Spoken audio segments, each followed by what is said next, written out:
All right, so today we're going to be taking a deep dive into a company you might not be familiar with if you're not in India, Okay. but it's actually a company that's kind of synonymous with just basic everyday life in India, Great. and that's Pidilite Industries. Okay. You might not recognize the name, but you've probably used some of their products if you've ever been to India. Okay. So they are a multinational conglomerate, and they specialize in adhesives and sealants and construction chemicals and other solutions. Wow. So they have lots of very recognizable brands in India, Right. like Fevical, Fevikwik, and M-Seal. Oh, yeah. And everybody knows those brands. So they really are everywhere. They really are, and that's what makes this deep dive so fascinating today, Yeah. because we're going to be looking at their Q2FY25 earnings presentation. Okay, great. And this was fresh off the press on October 23, 2024. Very recent then. Yeah, very Okay. recent. So this is a really interesting look into how this company that's such a part of everyday life Mhm. is actually doing and how they're performing financially. Yeah. I'm curious to see how they're handling like the current economic climate and everything. Yeah, for sure. Because, I mean, India is a huge market, but it's also a market that's facing a lot of changes Yeah. and challenges right now. So I'm really interested to see how Pidilite is kind of navigating all that. Yeah. Let's jump in. Yeah. So to kick things off, one of the most interesting things that jumps out right away is that they're seeing some pretty impressive growth in Right. terms of revenue. So their revenue growth this quarter was 7%. That's not bad at all. Not bad at all. And what's even more interesting is where that growth is coming from. Okay. I'm all ears. So a large part of that growth is actually being driven by rural markets. Oh, wow. So rural markets are outpacing urban ones. Exactly. Which is fascinating because we are seeing kind of a similar trend in a lot of different industries in India right now. Interesting. Yeah. Why do you think that is? Well, I think, there's a lot of factors at play there, but I think part of it is that, rural areas in India are becoming increasingly connected. Yeah, the digital revolution is reaching everywhere, right? Exactly. And with that comes increased access to information and to products and services. Exactly. So that's definitely playing a role. But to really understand how this is playing out for Pidilite specifically, Right. we need to look at their two main business segments. Okay. So they have what they call consumer and bazaar, which they shorten to C&B, Okay. and then they have business to business or B2B. Gotcha. So like consumer facing versus industrial applications kind of thing. Yeah, exactly. Yeah. So think of C&B as, your everyday Fevicol and Fevikwik. Right. The stuff you'd find in a typical household. Exactly. Yeah. And then B2B is more, the construction chemicals, the industrial adhesives. The heavy duty stuff. Yeah, exactly. So C&B actually saw decent growth. Okay. So their volume mix growth was 6%. Not bad. Not bad. But there is a little bit of a caveat there. Oh, what's that? So those heavy rains that hit India earlier in the quarter. Oh, right. Yeah. The monsoon was pretty intense. Yeah, it looks like that actually put a bit of a damper on demand, especially in urban areas. Okay. That makes sense. Right. I guess if people were dealing with flooding and stuff, they're not exactly rushing out to buy glue. Yeah, exactly. And that might also be part of the reason why we're seeing those rural markets performing better. Right. Less disruption in those areas. Yeah, potentially. And now let's switch gears and talk about B2B. Okay. This segment is absolutely booming. Really? Yeah, so we're talking a 21% volume mix growth. Wow. That's huge. Huge. And this is where we really start to see that construction and industrial side of Pidilite taking off. So their industrial and project verticals are doing well. Exactly. They're the ones driving this growth. So Yeah. think large-scale infrastructure projects, manufacturing, those are the areas where Pidilite's B2B products are really finding a strong foothold. Interesting. Okay, so we've got kind of a tale of two segments here. C&B facing some headwinds but still growing, and then B2B just taking off. Yeah, and that raises a really interesting question, right? Because if those heavy rains affected C&B, wouldn't they also affect construction projects? Yeah, you would think so. It's not like construction stops just because it's raining. Exactly. So there's got to be something else going on there that's helping B2B kind of weather that storm. Right. I mean, maybe they've got some kind of advantage in that segment that's insulating them from those weather-related issues. Yeah, potentially. And the report actually gives us some clues. Oh, okay. Tell me more. So one thing that stands out is that input prices have been relatively stable for Pidilite. Oh, that's good news for them, I guess. Yeah, it means their costs haven't skyrocketed. Right. Makes sense. And as a result, their gross margin has actually expanded significantly. Gross margin. Yeah. Okay. For those of us who don't speak finance, can you explain what that means? Yeah, sure. So gross margin is essentially the profit they make on each product after subtracting the direct costs of making it. Okay, so like the materials and labor. Exactly. So Pidilite's gross margin this quarter expanded by 281 basis points compared to last year. 281 basis points. What does that translate to in real terms? So 100 basis points equals 1%. Okay. So their gross margin is almost 3% higher than last year. Wow, that's a big jump. It is. And a higher gross margin means more money in their pocket for every product they sell. Right, so even if sales stay the same, they're making more profit. Exactly. And that translates into a healthier EBITDA margin. EBITDA, now there's another one. Yeah, so EBITDA stands for earnings before interest, taxes, depreciation, and amortization. Okay, and why is that important? It's essentially a measure of a company's operating profitability. So it gives you a sense of how efficiently they're running their business. Okay, got it. So Pidilite reported a 24.6% EBITDA margin this quarter, which is significantly higher than the same period last year. So they're not just making more money, they're also doing it more efficiently. Exactly. And this positive trend isn't limited to just this quarter. Really? If we look at the first 6 months of the fiscal year, they've seen a 9% volume mix growth across both segments. Oh, wow. So both C&B and B2B are doing well overall? Yeah, and their gross margin for that period got a huge boost. It's 376 basis points higher. Wow, that's even bigger than the quarterly jump. It is. And it's largely thanks to those lower input costs. Okay, so they're really benefiting from those stable input prices. They are, but remember, we've only just scratched the surface. Right. There's always more to the story. Exactly. There's a lot more to dig into. So next I want to talk about something that really caught my eye. Okay, what's that?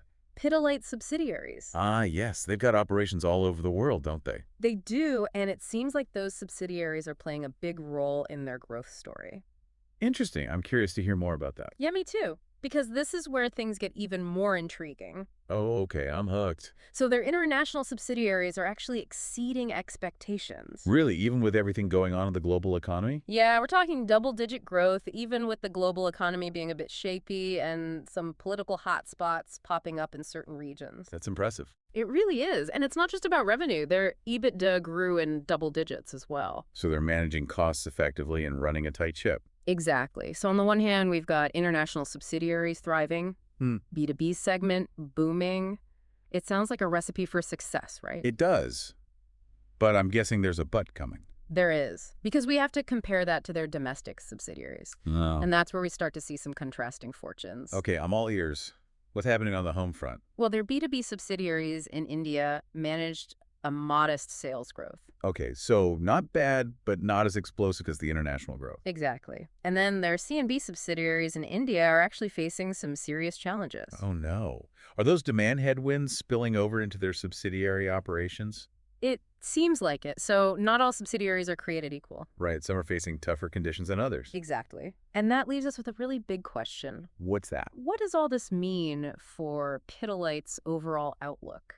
Yeah, are they still optimistic about the future despite these challenges? That's what we need to figure out. Okay, let's dig into that. Let's do it. Okay. Okay, so we've got international subsidiaries doing great, especially in that B2B segment, while domestic subsidiaries, particularly in C&B, are facing some headwinds. What does Pidilite have to say about the future? Are they worried or are they feeling confident? Well, if you're holding Pidilite stock, you might be happy to hear this. They're actually quite optimistic about the rest of the fiscal year. Okay, that's good news. But optimism is one thing, backing it up is another. What are they basing this positive outlook on? They point to a few key factors. First, the monsoon season this year has been good. Okay. That's crucial for India's agricultural sector. Right. And a strong agricultural sector usually translates into higher rural incomes. Which is good for Pidilite. Exactly. Remember, rural markets are a key growth driver for them. Right. A good monsoon could really boost demand for their C&B products, especially in those rural areas where they're already seeing strong performance. Exactly. Another factor is increased government spending. Okay. The Indian government has been investing heavily in infrastructure projects, Which, again, is good news for Pidilite. especially for their B2B segment. Think roads, bridges, airports. All those projects need adhesives and sealants. And Pidilite is in a great position to capitalize on that. They are. And it's not just government projects. The overall construction sector in India is booming. So we've got a good monsoon boosting rural demand and a construction boom fueling B2B growth. Sounds like a pretty solid foundation for optimism. It does. But they're not ignoring the elephants in the room. global uncertainties and geopolitical risks. Yeah, the world can be a volatile place. How are they addressing those potential challenges? They're taking a watchful stance, as they put it in the report. Okay. Essentially, they're staying agile and adaptable, ready to adjust their strategies if needed. So not sticking their heads in the sand, but also not letting fear paralyze them. Exactly. And despite those uncertainties, they're still pushing forward with growth initiatives and investing in building a robust supply chain. That's a good sign. They're not just riding the current wave, they're preparing for the future. Exactly. They're thinking long term, and that's something investors always like to see. Okay, so we've talked about the big picture, the overall trends in Pidilite's outlook, but now I want to dive into the numbers. All right, let's get into the nitty-gritty. What are some of the key financial highlights from this report? Well, first up, their consolidated net sales for Q2 FY25 reached Rs 3,223 crores. And for the first 6 months of the fiscal year, their consolidated net sales stand at a whopping Rs 6,607 crores. Okay, those are some big numbers, but what do they actually mean for Pidilite's growth? They're actually quite impressive. Both consolidated and standalone net sales show solid growth, 5.2% and 7.1% for Q2 and 4.4% and 6.6% for the first half of fiscal year, respectively. So even with those headwinds we talked about, they're still managing to grow their top line. What about profitability? Are they just growing sales or are they actually becoming more profitable? That's the crucial question. And the answer is a resounding yes. Their EBITDA, PBT, and PAT were all showing healthy year-on-year growth, both on a consolidated and standalone basis. And those are all measures of profitability, right? Exactly. We're talking growth figures ranging from roughly 14% to 19%. So not only are they growing, they're doing it in a way that's boosting their bottom line. Absolutely. And that profitability story becomes even more interesting when we break it down by segment. Remember that contrast between C&B and B2B we talked about? Yeah. It really shows up in the numbers. Okay, I'm ready for the numbers deep dive. Let's break it down segment by segment, starting with their standalone business in India. All right, so looking at Q2 FY25, their C&B sales in India grew by a respectable 5.1%, reaching Rs 2,385 crores. Yeah. Now compare that to the B2B segment, their sales jumped by a much more impressive 15.4%, hitting Rs 613 crores. And this trend continues when we look at the first half of the year. C&B sales inched up by 5.3%, while B2B sales surged ahead with a 12.1% growth. Wow, that B2B growth really stands out. It's clear that segment is becoming a major growth engine for Pidilite. But sales are only part of the story. What about profitability? Are they making more money on their B2B products compared to their C&B offerings? That's where it gets really interesting. Let's talk about PBIT margins. Okay. That's essentially a measure of how much profit they're making on each rupee of sales before accounting for interest and taxes. So a higher PBIT margin means they're squeezing more profit out of each sale. Exactly. Now for C&B, their PBIT margins in India did increase, but only slightly. We're talking 29.5% to 31.3% in Q2 and 28.9% to 30.8% for the half year. Not bad, but not earth-shattering either. But B2B, that's where the real action is. You got it. Their B2B PBIT margin in India jumped from 13.3% in Q2 of last year to a whopping 18.1% in Q2 of this year. And for the half year, it rose from 14.4% to 17.5%. So they're not just growing their B2B sales, they're also becoming much more efficient and profitable in that space. It does seem like their focus on this segment is really paying off. But to really understand what's driving this surge in B2B profitability, we need to look beyond India and explore the performance of their overseas subsidiaries. Okay, let's take this deep dive global. Tell me more about those international subsidiaries. All right. We'll focus on their operations in the Middle East and Africa and Asia, as those are the regions highlighted in the report. Starting with Q2, Middle East and Africa sales saw a remarkable jump, 22% reaching Rs 81.7 crores. Asia saw a more modest growth of 5% with sales at R 78.6 crores. So some regional variations, but overall still a strong showing internationally. What about profitability in those regions? Are they mirroring the impressive margins we're seeing in the Indian B2B segment? That's where it gets interesting. Let's look at EBITDA again. In the Middle East and Africa, EBITDA remained relatively flat, increasing by just 1% to R 6.6 crores. But in Asia, their EBITDA grew by a robust 17%, hitting Rs 16.1 crores. So mixed results in terms of profitability, but overall still positive internationally. What about the first half of the year? Are those trends continuing? In the Middle East and Africa, they continued their strong sales growth in the first half of FY25 with a 21% increase reaching RSS 154.6 crores. Asia, however, saw much slower growth at just 2%, with sales reaching Rs 156.1 crores. So some slowdown in Asia, but still holding steady. What about EBITDA? Any surprises there? Actually, yes. The Middle East and Africa saw a significant jump in EBITDA for the first half of the year. a 36% increase reaching Rs 14.7 crores. This suggests they're becoming more efficient and profitable in that region. In contrast, Asia saw a more moderate 10% increase in EBITDA, bringing it to Rs 29.5 crores. So some interesting shifts happening internationally. It seems like Pidilite is making some strategic moves in those regions, and it will be fascinating to see how those play out in the coming quarters. But let's not forget about those domestic subsidiaries in India. We talked about the contrasting fortunes of their C&B and B2B segments. What are the key financial takeaways there? You're right, we can't leave those out of the picture. Remember, we need to analyze the C&B and B2D segments separately for the domestic subsidiaries. In Q2, domestic C&B subsidiaries brought in Rs 124.7 crores in net sales, while B2B subsidiaries generated Rs 76.1 crores. Okay, so B2B subsidiaries are smaller in terms of revenue. But how do those figures compare to the same period last year? Are they growing or shrinking? That's where the contrast becomes clear. Compared to Q2 of FY24, we see a 9% drop in sales for C&B subsidiaries and a 7% increase for B2B subsidiaries. So those domestic demand headwinds are definitely impacting their C&B subsidiaries, while their B2B subsidiaries are showing resilience.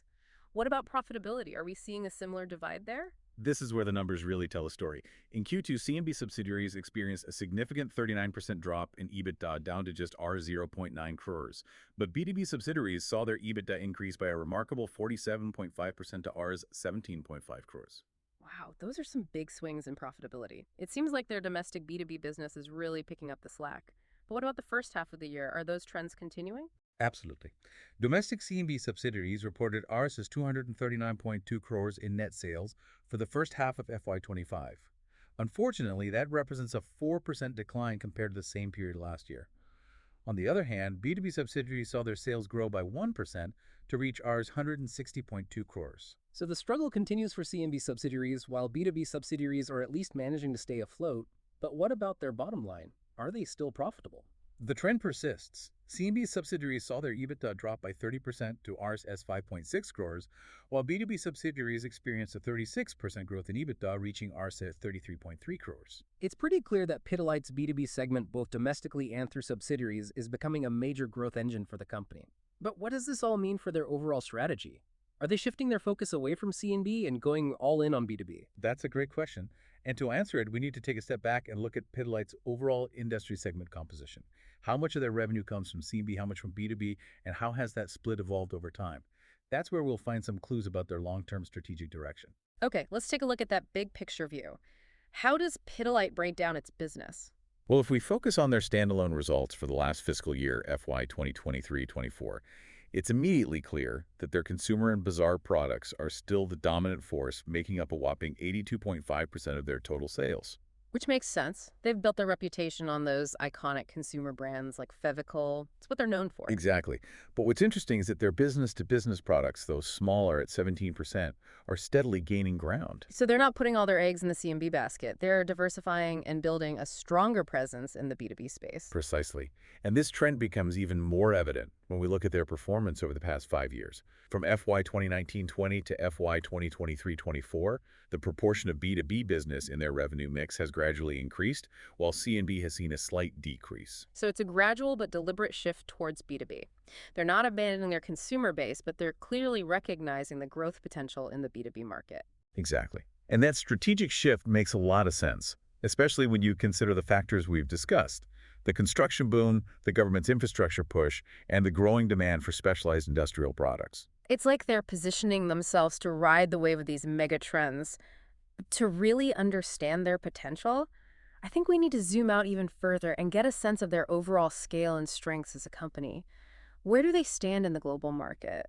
How big are their operations? What are their core competencies? That's a great point. To answer those questions, let's take a look at the company at a glance section of their report. This is where we see the sheer magnitude of Pidilite's operations. All right, give me the grand tour. What makes Pidilite such a powerhouse in the adhesives and sealants world? Well, first, their history. Founded in 1959, they've truly become a pioneer in the consumer and specialty chemicals industry in India. They've got decades of experience and a deep understanding of the market. That's a valuable asset, especially in a rapidly evolving industry like this. Absolutely. And their brand portfolio is truly impressive. You've got the household names like Fevicol M-Seal, Fevikwik, and Fevistic, which are staples in millions of homes across India. Yeah, you can't walk into an Indian household without finding at least one of those products. They're practically part of the furniture. They are. And they've also got a strong presence in more specialized markets with brands like Dr. Fixit Fevicryl Aeraldite and Aeroseal. It's a diverse range catering to a wide range of needs, from simple household repairs to complex industrial applications. So they've got the brand power and the product diversity, but what about their reach? How extensive are their operations? Their domestic footprint is massive. They operate through 33 plants, 31 co-makers, 7 regional offices, 5 RDCs, 44 warehouses, 14 domestic subsidiaries, and a staggering network of over 5,100 distributors across India. Wow, that's a serious logistical operation. They're clearly covering every nook and cranny of the Indian market. They are. And it doesn't stop there. They've also got a significant international presence with manufacturing facilities in Thailand, Dubai, Egypt, Bangladesh, Sri Lanka, and Kenya. Plus, they have 19 overseas subsidiaries and a joint venture. So they're not just an Indian company anymore. They're a global player with a truly multinational reach. Exactly. Mm. And their overseas operations are generating serious revenue. Their international subsidiaries, excluding Pidilite USA and Polditech Brazil, brought in a cool RSA 600 crores in revenue in FY 2024. That's a testament to their global ambitions and their success in penetrating new markets. It's clear that they're not content with just dominating the Indian market. They've got their sights set on the world. But in today's rapidly evolving landscape, staying ahead of the curve requires more than just size and scale. It requires innovation. What's Pidilite doing to ensure they stay at the forefront of the adhesives and sealants industry? That's a crucial point. And to answer that, we need to look at their research and development capabilities. They've got 5 R&D centers in India and 1 in Singapore, all dedicated to developing new and innovative products. So they're not just relying on their existing product portfolio. They're investing in the future, trying to anticipate the needs of tomorrow's market. Exactly. They understand that innovation is key to staying competitive. And they're not just focused on product innovation. They're also very savvy when it comes to marketing and advertising. Right. Their marketing has always been top-notch. Think of those iconic Fevicol ads. They're memorable and impactful, and they really resonate with the Indian audience. Absolutely. And their marketing and advertising section highlights their consistent and effective brand-building activities across various categories. They focus on building relationships with end users and influencers, and they're always coming up with creative ways to engage their target audience. Can you give me an example of some of their recent marketing initiatives? Sure. They've been running some really cool digital campaigns, showcasing the use of their products in iconic projects like the Surat Diamond Bourse and the Mumbai Coastal Road. Those are great examples. They're not just selling products, they're showcasing their role in building India's future. It is. And they're also quite clever in leveraging occasions and festivities for their digital marketing campaigns, creating a sense of community and engagement around their brands. It's clear that they have a multi-pronged approach to marketing and brand building, ensuring they stay top of mind for consumers across different demographics. They're not just selling glue, they're selling a part of India's story. That's a great way to put it. They've really managed to weave their brand into the fabric of Indian society. Okay, so we've covered a lot of ground here. Their performance, their subsidiaries, their global reach, their innovation, their marketing. But there's one piece of the puzzle we haven't explored yet, the investor's perspective. What does this all mean for those who are considering investing in Pidilite? That's a crucial aspect. And to understand that, we need to look at their shareholding pattern and their share price performance. All right, let's talk money. What's the shareholder landscape like for Pidilite? As of September 30th, 2024, the promoters hold a dominant stake of 69.60%. It's a strong indication of their confidence in the company's future prospects. Makes sense. They're the ones who built this company, and they're clearly betting big on its continued success. Exactly. Then you've got mutual funds holding 11.96% FPIs, accounting for 3.62%, and the remaining 14.82% is held by others. So a healthy mix of institutional and individual investors. But what about the stock itself? How has it been performing?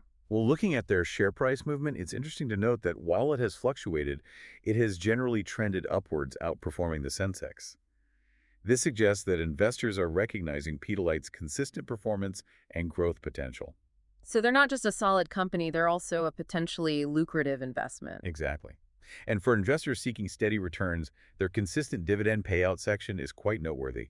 They've consistently increased their dividend payout ratio over the past 5 years, demonstrating a strong commitment to shareholder value. That's a big deal for investors, especially those looking for a reliable income stream. It shows that Pidilite is sharing its success with its shareholders. It does, and it speaks volumes about their long-term vision and their commitment to creating value for all stakeholders. All right, so we've covered a ton of ground here.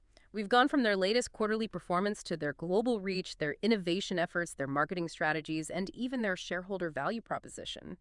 It's clear that Pidilite is a company with a rich history, a diverse portfolio, a strong market presence, and a clear vision for the future.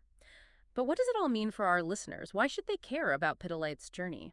That's the million-dollar question, isn't it? And I think the answer lies in understanding that Pidilite's story is more than just about glue. It's a reflection of larger economic trends and shifts happening both in India and globally. Okay, I'm intrigued. Break it down for me. How is Pidilite's journey connected to these bigger trends? We'll take their B2B segment, for instance. Its remarkable growth isn't happening in isolation. It's directly tied to the booming construction and infrastructure sectors in India and around the world. Governments are investing heavily in infrastructure projects, and private construction is also on the rise. So Pidilite's B2B success is a sign of a much larger economic wave, a global construction boom. Precisely. And that boom creates opportunities not just for Pidilite, but for a whole ecosystem of businesses and industries. So if you're interested in understanding the dynamics of the global economy, Pidilite's performance is a great case study. It's like a microcosm of these larger trends, offering insights into how businesses are adapting and thriving in this changing landscape. Absolutely. And their strategic shift towards B2B is particularly noteworthy. They're not abandoning their core consumer base, but they're recognizing the immense growth potential in serving these large-scale industrial and infrastructure projects. It's like they're positioning themselves to become an indispensable partner in building the future, both in India and beyond. And their focus on innovation and R&D suggests they're not just reacting to current trends, they're actively shaping the future of the adhesives and sealants industry. They are. They understand that to remain a leader, they need to constantly evolve, anticipate market needs, and develop solutions for tomorrow's challenges. And that brings us to a final thought-provoking question for you, our listener. Considering Pidilite's strategic focus on B2B and their expertise in construction chemicals, how do you think they can leverage the anticipated global infrastructure boom to further their growth trajectory? What opportunities and challenges do you see on the horizon for them? That's a fantastic question, and one that we'll be keeping a close eye on as Pidilite continues to write its growth story. It's a story that's far from over, and it will be fascinating to see how they navigate the opportunities and challenges that lie ahead. Thanks for joining us on this deep dive into the world of Pidilite Industries. We hope you found it insightful and engaging. If you want to explore further, we encourage you to check out their full earnings presentation. Until next time, keep diving. Okay, so we spent a lot of time with these numbers. We dove deep into Pidilite's financials, their different segments, their subsidiaries. Yeah, we really went through it all. Yeah, we did, but you might be thinking, okay, so what's the takeaway for me? Why should I care about all this stuff about Pidilite? Yeah, that's a good question because at the end of the day, we want to make sure this information is actually useful and relevant to our listeners. Right, exactly. And I think one of the biggest takeaways here is that Pidilite's story is more than just about glue. It's a reflection of larger economic trends that are happening not just in India, but globally. That's a great point because their success or struggles in certain areas can give us clues about what's happening in those bigger markets. Exactly. So, for example, let's go back to their B2B segment. Yeah, that segment that's just been killing it. Yeah, and that's not happening in a vacuum. That growth is directly connected to the fact that there's a huge construction and infrastructure boom happening both in India and globally. Right. Governments are pouring money into infrastructure projects, and there's also a lot of private construction going on. Exactly. So Pidilite's B2B success is kind of a symptom of this bigger trend. Like a canary in a coal mine, but in a good way. Yeah, exactly. Right. So if you're interested in understanding, the global economy and these big forces that are shaping it, Pidilite is actually a really interesting case study. Yeah, it's like a microcosm of these larger trends. And I think their strategic shift towards B2B is really telling too. Right, they're not giving up on their consumer products. Yeah, they're still the physical kings. Exactly. But they're also recognizing that there's a huge opportunity in these big industrial and infrastructure projects. It's like they're saying, hey, we want to be part of building the future. And not just in India, but around the world. Exactly. And the fact that they're investing so heavily in R&D suggests that they're not just reacting to the current trends. They're trying to get ahead of them and actually shape the future of the industry. Yeah, they're not just following the way, they're trying to create the way. Exactly. And that brings us to a final thought-provoking question for you, our listener. All right, hit us with it. Given Pidilite's focus on B2B and their expertise in construction chemicals, how do you think they can best capitalize on this global infrastructure boom that we're talking about? What opportunities and challenges do you see for them on the horizon? That's a really great question. Yeah. And honestly, it's something we'll be watching closely as Pidilite's story continues to unfold. Because this is just one chapter in a much longer story. Exactly. Yeah. And who knows what the next chapter will hold. Well, that's the beauty of business, right? It's always evolving, always changing. And companies like Pidilite that can adapt and innovate are the ones that will thrive. Well said. So on that note, we're going to wrap up this deep dive into the world of Pidilite Industries. We hope you found it insightful. And maybe even learned a thing or two about glue. And who knows, maybe you'll even consider investing in Pidilite stock. Hey, you never know. But as always, we encourage you to do your own research. Due diligence is key. It is. Thanks for joining us, and until next time, keep diving.